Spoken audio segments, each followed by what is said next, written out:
Good afternoon and welcome to the PG&E Retirement Show. Today we're going to talk about Social Security.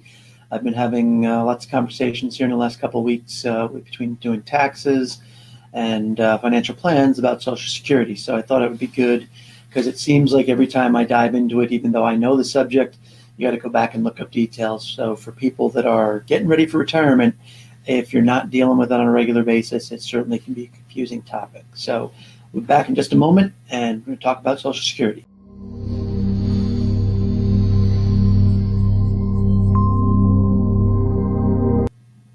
Hi, welcome back to the PG&E Retirement Show. I'm Dan Leonard of Marathon Retirement Planning, and each week on Monday we go live at 2:30 in the afternoon and do 5-10 minutes to talk about a specific financial planning topic. And today we're going to talk about Social Security. So I'm just going to throw some terms at you, and you're probably going to go like, "Oh my God, what did he just say?" Because at your FRA, you can collect your PIA, and to figure out what your PIA is, they have to use bend points, which then relate to the AMI, which comes up with your payment. Now, like I said, you're probably like, what the heck was that? So FRA is simply full retirement age. And you receive that, or what you receive at FRA is your PIA, or your primary insurance amount. And then they use bend points to determine your primary insurance amount.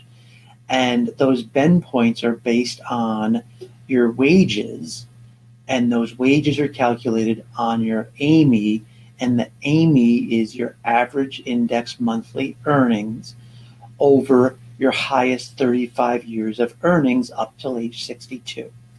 So how those all work together, again, full retirement age, basically, if you were born before 1952, you're already at your full retirement age. But for those born in 1952 through 1954, your full retirement age is age 66. And then for each of the next 5 years, so 1955 to 1959, they're going to increase the full retirement age by 2 months. So people in 1955, it's 66 and 2 months, 56 is 66 and 4 months, and so on until we get to 1960, where the full retirement age will settle in at age 67. That'll occur in 2027. At that point, the Social Security reforms that were put in back in the Reagan era will finally be complete. So for people that think Social Security is a huge problem and it's, we're going to have cuts, my thought is that's not going to happen. Considering the last adjustment took darn close to 40 years to have it completed. And when they did it, when you think about it, people that are going to turn 66 then were born in 1960, in 86 were only 26 years old. So you got a 40-year phase-in period. When they make changes to Social Security, it's not going to be the people that are 5 and 10 years away from collecting. It's the people that are 30 and 40 years away from collecting. And they'll tax people, and it is a solvable problem because of the way they calculate Social Security, the bend points. So right now, if your average monthly indexed earnings is just $895, so a little over $10,000 a year, your Social Security payment would be $805 a month. So think about it. You're getting up, you're going to work, you're making $895. I know not here in the Bay Area, but if you're doing that and making a living somehow on that, you would have a replacement that would only be $90 less when you went on Social Security. Now, since most people don't make that, what they do is from $895 to $5,397 a month, they replace 32% of your income. So if you made $5,397, you'd get the $805 for that first $895, and then you get an additional $1,440 because that is what 32% of that difference is. And that would be your Social Security payment. Now, there is a cap on what your Social Security payment could be when you hit your full retirement age in what your primary insurance amount is. And this year, that maximum benefit is $2,788. That's the most you can get as your primary insurance amount. Now, you might actually get more than that because that's calculated at your age 62. They calculate what your AMI is, and then at age 66, that's what you've received. So if you've waited, you also get cost of living adjustments, or COLAs, as you've probably heard them called. Those help to increase your payments over time. So what you want to do is, if you haven't, go online to Social Security, get access to your own account where you can see your earnings record, and download your earnings statement. Because when you do that, you will see a list, usually 2 columns on it. Each of those 2 columns have 2 columns within it. It gives you the year, your Social Security earnings base, and your Medicare earnings base. And what you want to look for is the years where those 2 numbers are not the same. What will generally happen is your Social Security earnings number will end in a 00, and your Medicare number is another number and it's higher. That's a good thing. What that means is that's a year you maxed out on the Social Security chart. So this year, if you make more than $128,400, you would see a $128,400 next year when you get your Social Security statement, and then whatever you actually earn, because your Social Security or FICA tax that you see on your paycheck, it's broken into 2 components. One is the Social Security, that is 6.2% of whatever your earnings were, and that number, they take the 6.2 out every year until you hit the wage base. Again, this year, $128,400. Medicare is the other column, and that's a 1.45% tax on all earned income, and there's no cap on that.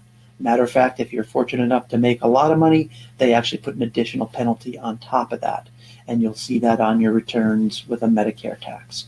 But we don't want to get off into those weeds. So what I've talked to people about in a way to maximize Social Security and also a way to maximize your 401k, most people get it when you get your raise in March or April. That's a great time to increase your Social Security earnings. But a lot of people who are fortunate enough to make more than the $128,400, what happens is sometime in the latter half of the year, you hit that $128,400. Well, what happens? Your take-home pay jumps because you're not paying 6.2% more. So what I've told people is set up the automatic increase for March and February, so you get the bump when you get your raise.